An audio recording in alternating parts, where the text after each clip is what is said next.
Scorch's entire kit is balanced by how slow he is, but what if we gave him 3 dashes and a phase dash? Or what if an Ion could fly? If you could mix and match your own Titan, what would be the most OP? That's the answer I set out to find with my viewers. Due to technical limitations though, some abilities such as Gun Shield and Sword Core were unavailable. Oh, and because what we're making is essentially a brand new Titan, there's no Titan specific kits, just core ones. If you didn't know, the Titans in Titanfall 2 can be categorized into 3 types: Strider, Atlas, and Ogre, or in simpler terms, light, medium, and heavy. While each one has their strengths and weaknesses, it was very clear that the Ogre chassis was the worst. In addition to being bigger than all the other Titans, it was also the slowest. This meant that if you didn't have any defensive abilities up or no escape tools, it was basically over if you got cornered. The slow speed also meant that weapons like the lead wall and predator cannon wouldn't synergize well, since those require you to be up close with your enemy to do any sort of significant damage. There wasn't anything really special about the Atlas, but it served as a good middle ground chassis for really any build. And finally, we have the Strider chassis. This would prove to be the best pick since the mobility with certain weapons and abilities were quite busted. Being able to ambush players and flank quite reliably also meant that only having 3 bars of health didn't really matter, since it'd be easy to deal more than enough damage and then get out. Plus, with Turbo Engine, this meant that you would have 3 dashes at your disposal. For cores, we didn't have access to Smart Core, Sword Core, Flight Core, and Dash Core was also bugged. But what we did have access to was a new core that comes straight from the campaign, which is Burst Core. I'll explain what that does later. The worst core that comes to mind is definitely Flame Core. Along with doing the least amount of damage, it was pretty hard to consistently hit it since everybody was running Strider, or they were running an ability like Phase Dash or Hover. Everything that's coming up though is a lot better when it comes to damage and reliability. In third place, we have Laser Core. While it's definitely a good damage dealer, there are a few downsides. Once Laser Core is activated, you're pretty much a sitting duck since you can't dash or do anything else for that matter. This means that you have to make sure that you are in an ideal scenario to do so. For example, like making sure that your health is high enough to sustain the damage you'll incur from firing. Also, with the mobility meta, it'd be pretty hard to find targets who didn't have Phase Dash equipped or those who simply had the speed to just get away quickly. It also didn't help that Laser Core is completely overshadowed by another core that basically does the same thing. Hailing from the campaign, Burst Core does everything that Laser Core does, but better. On top of doing more damage, Burst Core has the added function of being able to crit your targets for more damage, the ability to use your other abilities during activation, and most importantly, you can use your dashes to keep up with your opponent. When it comes to it, there's literally no reason to use Laser Core over Burst Core. And in fact, Burst Core would actually be the best core in this experiment.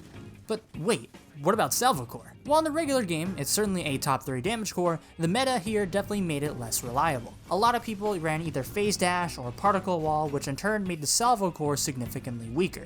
And since a majority of players were running the Strider chassis anyways, a lot of people were able to escape the damage due to being able to move to cover. Starting with the worst, it was by far Rocket Salvo. With the rockets being unguided and doing a pitiful amount of damage, the cooldown and usage of this ability made it a pretty easy F tier. Up next is Firewall. While it certainly has its uses, in the end, it's still just a line of fire. With the mobility meta, you can already see where that's going. Now in third, we have the Cluster Missile. Along with being able to dry people out from particle walls, the Cluster Missile proved to be a good area denial tool as always. Now, these last 2 abilities, well, considering what type of playstyle you were running, I could honestly switch the 2 back and forth for first place. Arc Wave is still a great disengage and engage tool for the flankers, and Laser Shot is great for poking. Especially since if you're running it as the only energy-based weapon/ability in your loadout, you can actually focus all your Titan's energy on just that. Meaning, basically, you have 2 charges of this thing. Because of that, I'm actually in favor of the Laser Shot by just a little bit, but ultimately it depends on what type of role you're playing. Now sadly, there were only 3 defensive abilities we could choose from, but out of all of them, there was one clear winner, and that would be the Flame Shield. Everybody knows that if you're Scorch and you sneak up on somebody with this thing, and if they have no dashes, you're guaranteed a good meaty chunk of damage with basically no damage done to yourself since your shield melts everything. This is of course balanced by Scorch's 1 dash and generally slower movement. However, in the hands of a Strider with 3 dashes, it can be insanely impressive. Sometimes people could just bum rush you and there would be nothing you can do if you weren't also a Strider class Titan yourself. Paired with certain other abilities, Face Dash, people could also reliably get out if they overextended with their shield.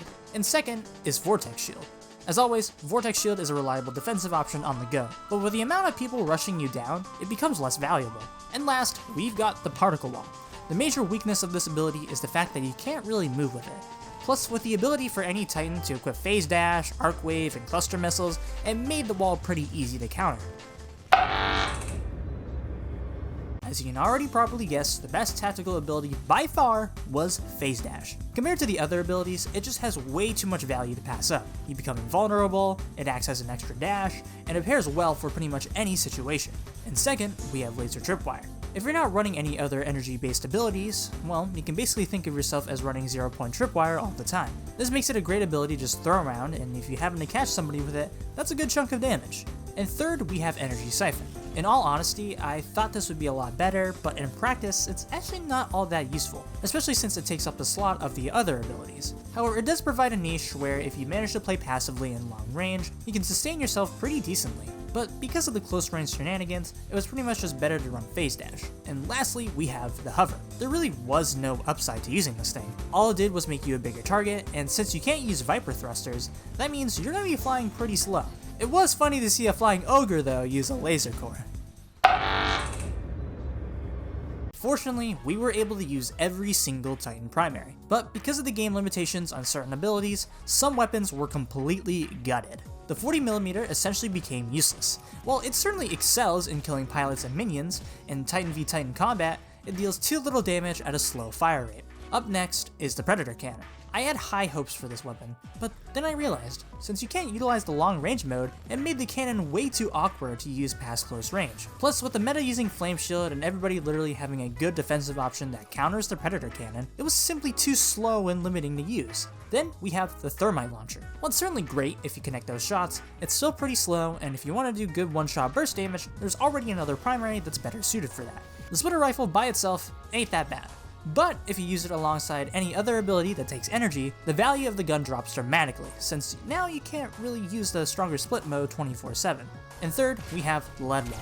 While it does require a certain playstyle and a certain set of abilities, the Lead Wall remains a solid high damage close range option, which was especially useful in this meta. And second, we have the XO16.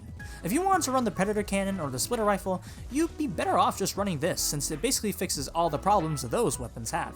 Alongside being a flexible pick for any chassis, is a reliable gun for damage, range, and speed. And finally, we have the best primary weapon, the Plasma Railgun. With the greatest one-shot damage, you deal out high amounts of poke damage, and if you're running the flanking playstyle, it actually doesn't do that bad of a job of replacing the lead wall, as long as you maintain an appropriate distance. While there was definitely a higher rate of people using the XO16, there's no doubt in my mind that people were sleeping on the railgun. So, in conclusion, we can deduce that the best Titan, at least in this experiment, is theoretically a Strider class with Burst Core, Laser Shot, Flame Shield, Phase Dash, and the Plasma Railgun. Let me know what you guys think in the comments below, and feel free to suggest any more experiments I could try to do. I also have a Discord if you're interested in that, and yeah, anyways, that's gonna be all for me, and I'll see you in the next one. Peace!